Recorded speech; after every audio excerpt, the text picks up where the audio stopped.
Love is supposed to feel warm and safe, but many people discover that love is also where they hurt the most. You might love someone deeply, yet still find yourself arguing, feeling misunderstood, or carrying pain from the past.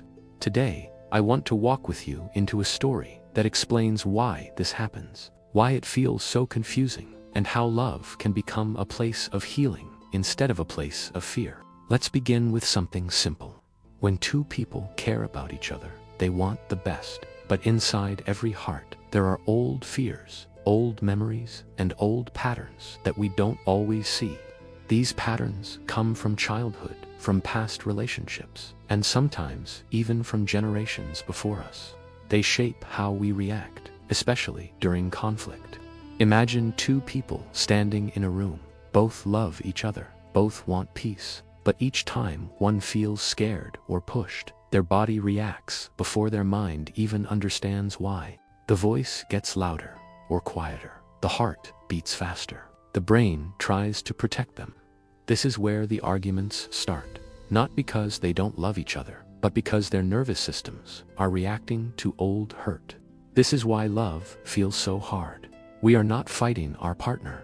We are fighting the invisible stories living inside of us. Here is an example many couples know well. One partner says, "You never listen." The other answers, "That's not true." Suddenly, they are arguing about everything and nothing at the same time. But under the words, something deeper is happening. One partner is afraid of being ignored. The other is afraid of being blamed. These fears did not start today. They started long before the relationship began.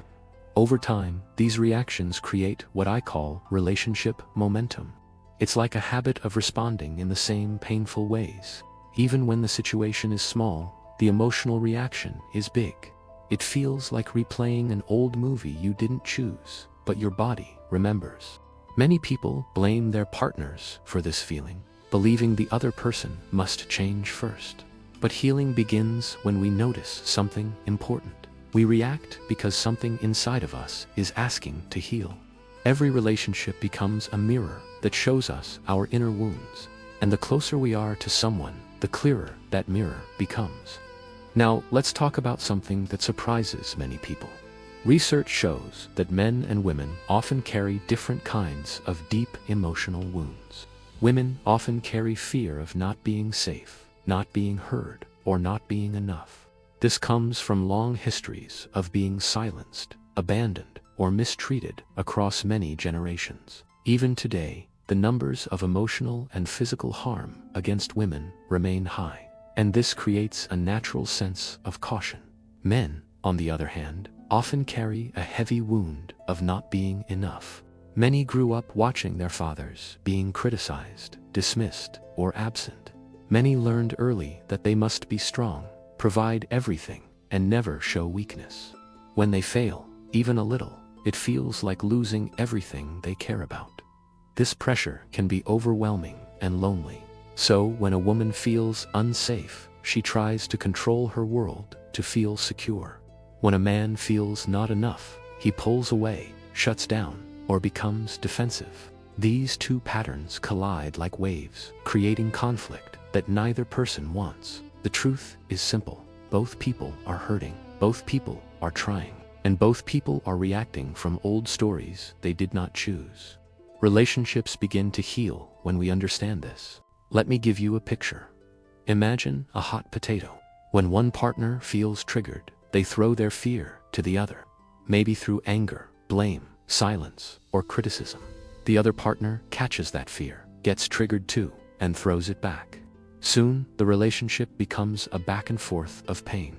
You forget what started the argument. You only feel the burn. Healing starts when one person decides to stop throwing the hot potato. This does not mean staying silent or letting someone walk over you. It means calming your own reaction so the cycle can slow down.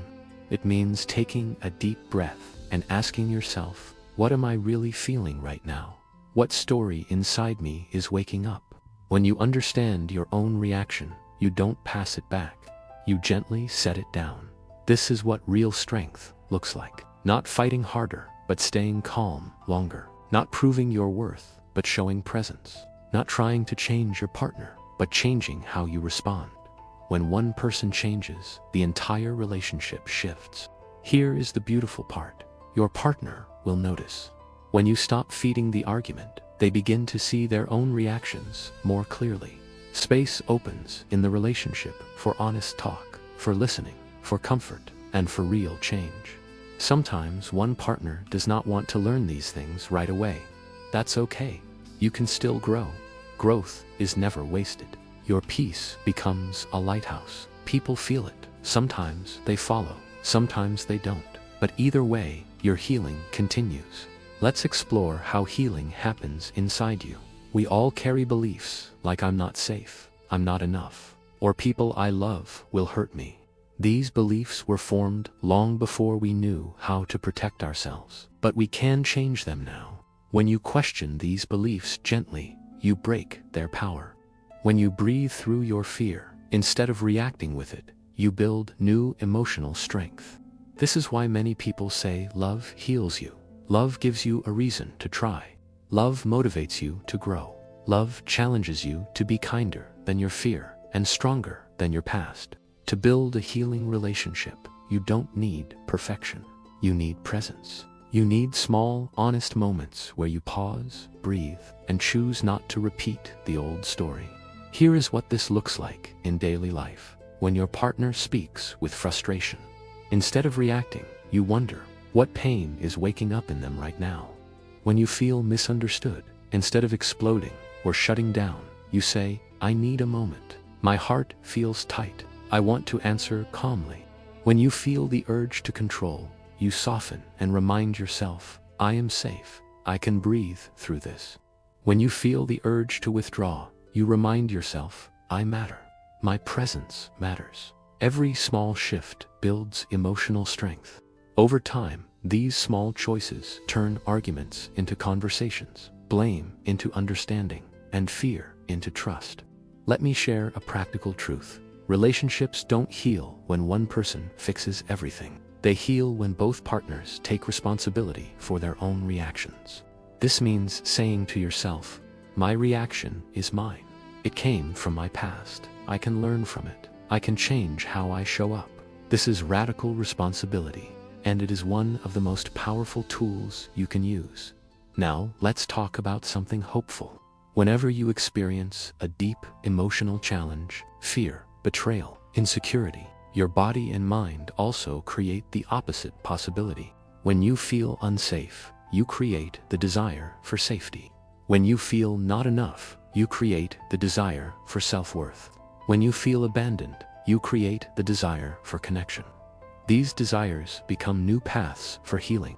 When you choose presence over reaction, you begin to align with these new paths. You move toward the life and love you want, not the one you fear.